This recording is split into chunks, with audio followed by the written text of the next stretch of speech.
معزز سامعین و عزیزان ملت اسلامیہ، پیارے آقا صلی اللہ تعالیٰ علیہ وسلم کے پیارے دیوانوں، رب تبارک و تعالیٰ رب کائنات قرآن پاک میں ارشاد فرماتا ہے ان الشرک لظلم عظیم۔ شرک کرنا بہت بڑا ظلم ہے۔ جیسے کہ ظلم کو خود رب تبارک و تعالیٰ پسند نہیں فرماتا ہے۔ قرآن نے کئی جگہ پہ ظلم کی مذمت کی ہے، کنڈیم کیا ہے، اور ظلم جو ہے کہ رب تبارک و تعالیٰ پسند نہیں فرماتا ہے۔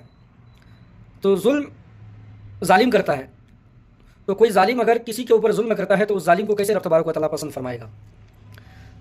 تو میرے عزیزو، صرف ظلم جو ہے کہ کسی کو مارنا، کسی کو ستانا، کسی کا حق کھا لینا ہی نہیں ہے، بلکہ ظلم یہ بھی ہے کہ اللہ کی ذات میں کسی کو شریک ٹھہرانا بھی ظلم ہے۔ کفر و شرک کرنا بھی ظلم ہے۔ اگر کوئی مسلمان ہو کر کفر و شرک کرتا ہے تو پھر جو ہے کہ وہ مسلمان ہی نہیں رہتا، بلکہ وہ جہنم کے راستے کو اختیار کر لیتا ہے۔ تو میرے عزیزو، ظالم اگر ظلم کرتا ہے ظالم، تو آپ یہ نہ سمجھیں کہ اس کا ظلم عروج پر ہی رہے گا، بلکہ اللہ تبارک و تعالیٰ زوال بھی جو ہے کہ لا سکتا ہے اس ظالم کے ساتھ۔ ہم تاریخ پڑھیں اسلام کی کہ جن لوگوں نے بھی ایمان والوں پر ظلم کیا، رسول اللہ صلی اللہ علیہ وسلم کے دین پر چلنے والوں کے اوپر ظلم کیا، اللہ تبارک و تعالیٰ نے اس کی پکڑ کر کے اس کو ہلاک و برباد کر دیا ہے۔ تو اللہ کی مدد ہمیشہ ہم مسلمانوں کے ساتھ ہے اور رہے گی انشاءاللہ تعالی۔ لیکن کوئی قوم جب راہ راستہ کو چھوڑ کر گمراہی کے راستے کو اختیار کر لیتی ہے تو میرے عزیزو، وہ قوم کے لیے زوال مقدر بن جاتی ہے۔ کیونکہ آج ہم مسلمان ہو کر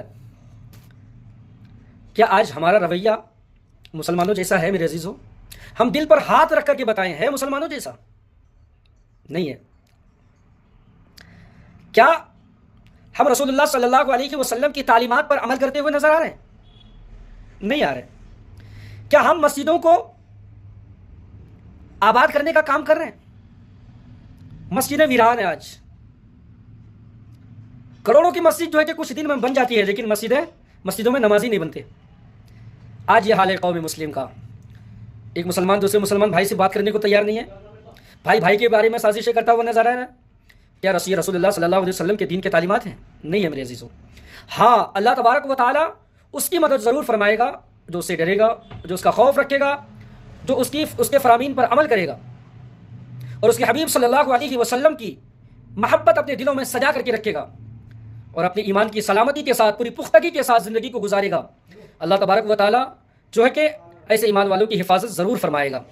آج تاریخ دیکھیں ہم، آج کتنی بھی جنگیں ہوئی اسلام کی، تعداد کم تھے، چاہے وہ جنگ بدر ہو، چاہے جنگ خندق ہو، چاہے کربلا کا میدان ہو، تعداد بہت کم تھی۔ تو ہم کبھی بھی تعداد پہ نہ جائیں، تعداد پہ ہم کبھی بھی نہ جائیں۔ اگر شریعت اسلامیہ کیا کہتی ہے کہ اگر ایک طرف 1000 لوگ ہیں، ایک طرف اگر جو کہ 20 لوگ ہیں، اگر یہ 20 لوگ اگر حق پر ہیں تو آپ ان کا ساتھ دو، ان کی حمایت کرو، ان 1000 لوگوں کا نہیں۔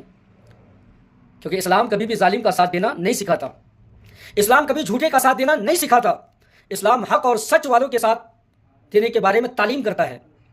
تو میرے عزیزو، تو جنگیں گواہ ہے کہ تعداد کم تھی ہماری، لیکن ایمان پختہ تھا۔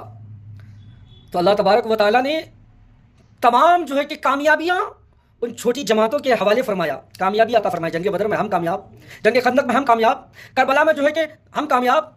تو میرے عزیزو، تو ہمیں ڈرنے اور گھبرانے کی ضرورت نہیں ہے، ہمیں جو ہے کہ سچا اور پکا مسلمان بننے کی ضرورت ہے، ہمیں اللہ کے گھروں کو آباد کرنے کی ضرورت ہے، ہمیں نمازوں کی پابندی کرنے کی ضرورت ہے، ہمیں سچائی کے راستے کو اپنانے کی ضرورت ہے، ہمیں اہدنا الصراط المستقیم کے راستے پر گامزن ہونے کی ضرورت ہے۔ اور جب ہمارا ایمان اور عقیدہ اور جو ہے کہ ہم جب جو کہ نیک اور پارسا بن جائیں گے اور اللہ سے ڈرنے والا بن جائیں گے تو اللہ تبارک و تعالیٰ ہماری مدد بھی فرمائے گا، اور ہمیں دنیا میں بھی شاد و آباد رکھے گا، اور آخرت میں بھی جو کہ ہمیں کامیابیاں نصیب فرمائے گا۔